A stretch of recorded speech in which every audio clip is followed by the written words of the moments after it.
I'm here in Rio at the Sal Cristavo Festival, where they have traditional things from northeastern Brazil.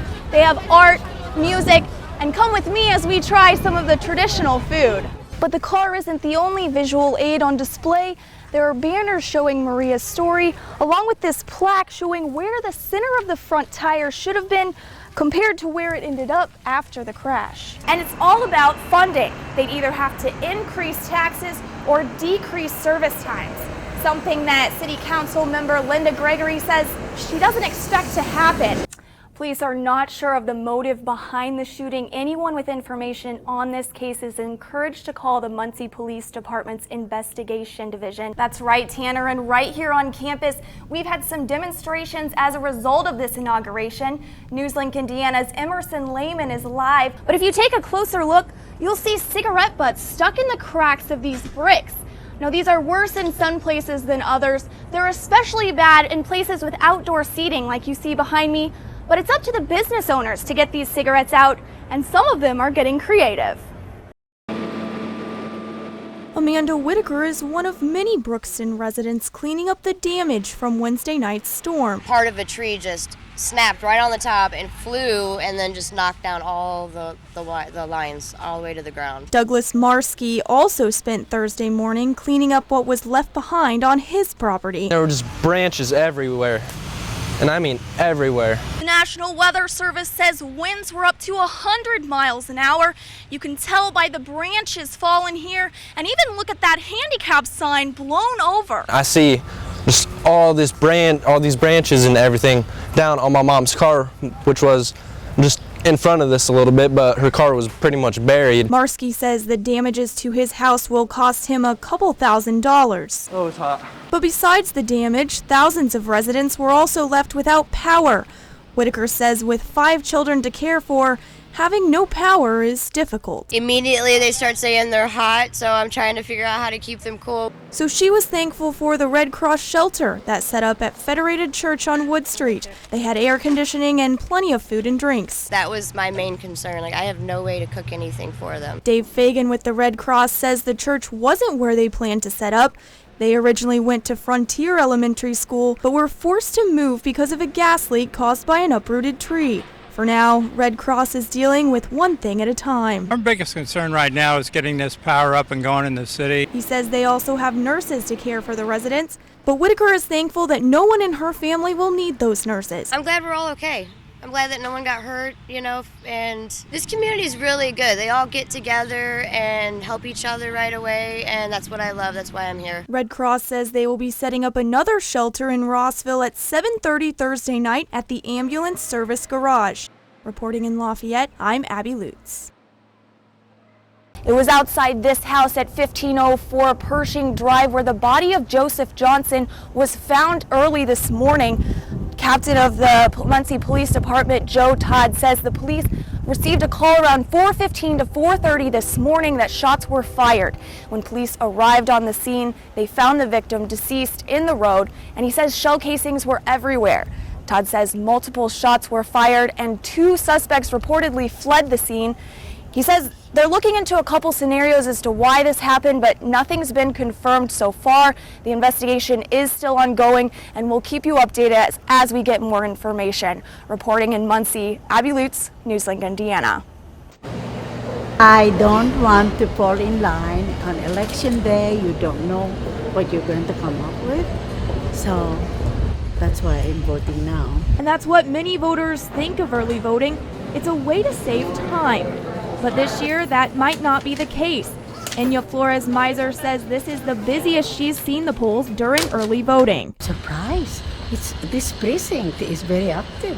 The election office is seeing high numbers of voters, with nearly 500 people showing up Wednesday for the polls. But that's not the only high turnout the county has seen.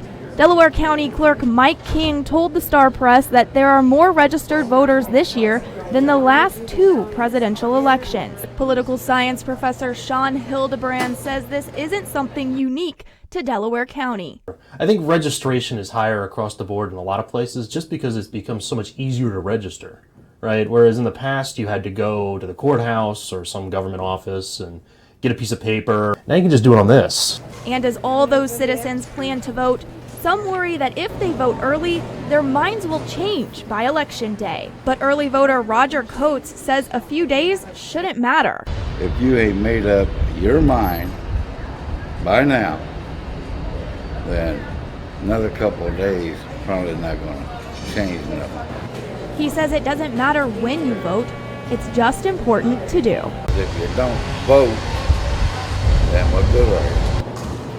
Well, there's still a lot of frustration from students at Village Promenade after 3 floors in that building flooded last night. And as though the standing water isn't enough, residents still aren't being told the cause.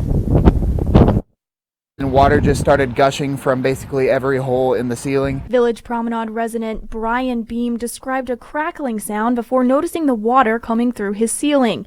He says the only reason he didn't have water standing in his apartment was because he immediately put trash cans out. We ran out of trash cans after a while because it just kept coming out of more and more places in the ceiling. Beam says the water leak started on the 3rd floor, creating a trickle-down effect on the lower levels. He also said firefighters were at his door within an hour. They were saying that we needed to evacuate just in case there might be any electrical damage. Village Promenade Maintenance provided rooms at the Courtyard Marriott downtown for all the residents affected. They're doing a good job of making sure that everything is safe, and they're doing everything they can to make it better. Beam says he was able to return to his room today. Fans covered the floors and maintenance workers were making sure everything was safe. But he says the Village Promenade has yet to contact residents, giving an explanation to how the flooding started. Village Promenade General Manager Ashley Lutz declined to comment, and despite Beam's claims, the Muncie Fire Department said they were unaware of the situation. Live in Muncie, Abby Lutz, NewsLink, Indiana. She just loved to be under a big tree, a big maple tree, a big oak tree, it didn't matter. And now the car of 17-year-old Maria Drosch sits under a large oak tree at the Clinton County 4-H fair, less than a month after the teen died when she swerved into an oncoming truck while texting. Her mother, Jill Biddle, is using her death as a lesson for others. Hopefully this will send a message out there everywhere we go that see the car, that, you know, what texting and driving can do. It can change a life just like that. Next to the car is a sign allowing people to pledge to stop texting and driving. Hopefully people see this instead of just a picture and they stop and think, and hopefully think that, you know, wow, a couple seconds of looking down at your phone and this is what happens. But the car isn't the only visual aid on display. There are banners showing Maria's story, along with this plaque showing where the center of the front tire should have been compared to where it ended up after the crash. The consequences of what you do behind that wheel impact other people forever. And Maria's story has already impacted those who knew her. I feel like when I get my license, I'm never gonna do anything like that. The family has raised $3,000 so far. That money bought the trailer to display the car, along with t-shirts and car magnets that they're now selling to spread more awareness. Biddle says the next goal is to buy a heavy tarp and tent to cover the car. She's smiling down every time somebody walks by and thinks that this could happen. She's still helping people through me. It's what she loved to do. The car will be on display at many locations throughout the summer. It will be at both the Tipton and Tippecanoe County 4-H fairs. Reporting in Tippecanoe County, Abby Lutz.